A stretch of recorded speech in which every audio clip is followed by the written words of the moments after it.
Welcome to Broad Silver Assets daily updates में आपका स्वागत है। सेंसेक्स 802 पॉइंट गिरकर 71,140 पर बंद हुआ और निफ्टी 216 पॉइंट गिरकर 21,522 पर बंद हो गया। निफ्टी के टॉप गेनर रहे BPCL, Tata motors, Grasim, Eicher motor, Adani enterprises. वहीं Bajaj finance, Titan company, UltraTech cement, Bajaj Finserv, NTPC top loser रहे। सेंसेक्स के टॉप गेनर रहे Tata motors, HUL, power grid corp, SBI tech Mahindra और Bajaj finance, Titan company, UltraTech cement, Bajaj Finserv, NTPC top loser रहे। 30 जनवरी को Bajaj Finserv limited ने current financial year के third quarter में कंसोलिडेटेड नेट प्रॉफिट में 21.08 के ग्रोथ के साथ 2157.67 करोड़ का ग्रोथ है।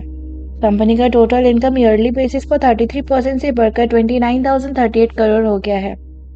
एक दिन पहले ही बजाज फाइनेंस, जो बजाज फिनसर्व का भी एक पार्ट है, उसमें दिसंबर क्वार्टर के लिए 3,638.95 करोड़ का कंसोलिडेटेड नेट प्रॉफिट है, जो लास्ट ईयर के कंपैरिजन में 22.4% से ज्यादा है। और नेशनल स्टॉक एक्सचेंज पर बजाज फिनसर्व 1,595.40 पर ट्रेड कर रहा था, जो लास्ट डे की क्लोजिंग से 2.35% कम है। कॉन्स्टेलेक इंजीनियर स्टॉक ने 30 जनवरी को मार्केट में स्टेलर डेब्यू किया और आईपीओ प्राइस से 200% प्रीमियम पर लिस्ट हुआ। एनएसई एसएमई प्लेटफॉर्म पर शेयर 70 रुपए के इश्यू प्राइस के अगेंस्ट 210 रुपए पर ओपन हुआ और ये ग्रे मार्केट में 150 प्रीमियम पर ट्रेड कर रहा था। ये ऑफर 341 टाइम ज्यादा सब्सक्राइब हो गया है और बिडिंग के लिए 19 जनवरी को ओपन होकर 24 जनवरी को क्लोज हो गया था। इसी शेयर के लिए 66 से 70 रुपीज के बीच प्राइस बैंड को फिक्स किया गया था।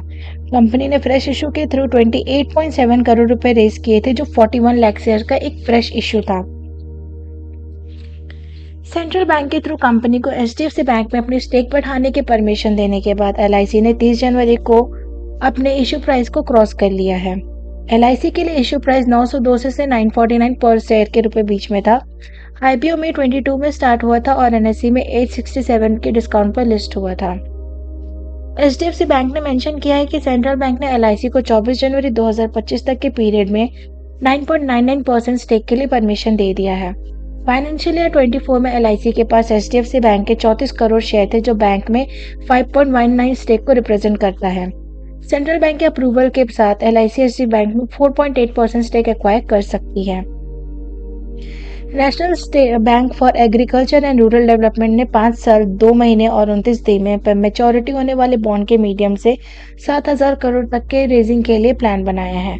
बॉन्ड्स का बेस इशू 2,000 करोड़ रहेगा और ग्रीन शू के ऑप्शन के साथ 5,000 करोड़ को ओवर सब्सक्रिप्शन है। इन बॉन्ड्स के लिए बिडिंग 31 जनवरी को बीएसई के इलेक्ट्रॉनिक बिडिंग प्लेटफॉर्म पर होगी। इशूअर्स और इन्वेस्टर्स के बीच बॉन्ड एंड मनी का एक्सचेंज 1 फरवरी को होगा, जो कि पे इन डेट है।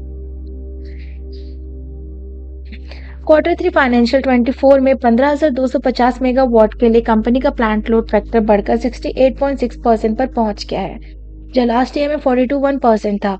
थर्ड क्वार्टर के ड्यूरेशन में टोटल 21.5 बिलियन यूनिट्स हुआ, यहीं एक साल पहले 11.8 बिलियन यूनिट्स था। दिसंबर क्वार्टर के लिए फाइनेंस कॉस्ट पिछले साल के सेम क्वार्टर के 946 करोड़ से घटकर 797 करोड़ पर आ गई है। एफएमसीजी सेक्टर की कंपनी आईटीसी ने दिसंबर क्वार्टर्स के रिजल्ट्स आ गए हैं। इस क्वार्टर में कंपनी का प्रॉफिट 13% से बढ़ा है और 4,927 करोड़ से 5,572 करोड़ पर आ गया है।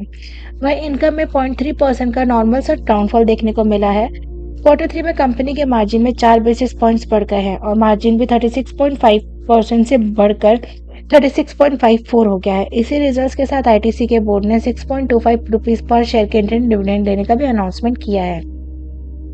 For regular financial updates, please like, share and subscribe on our YouTube channel. Thank you.